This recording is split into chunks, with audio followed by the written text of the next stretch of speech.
উত্তরাখণ্ডের এক ছোট্ট গ্রাম, পাহাড় আর নদীঘেরা গ্রামের এক প্রাচীন মন্দিরে স্থাপিত ছিল মা দুর্গার সোনার মূর্তি।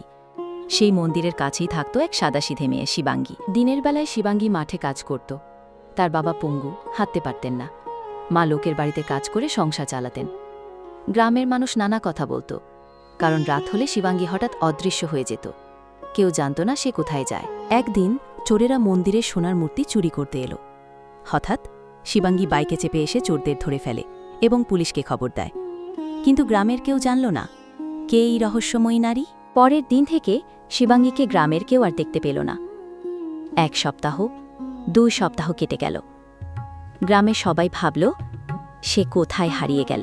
হঠাৎ গ্রামে স্কুলের মাঠে সবাইকে ডাকা হলো। একটি আর্মি বাইক এসে দাঁড়ালো। বাইক থেকে নামল শিবাঙ্গী, পুরো সেনা পোশাকে।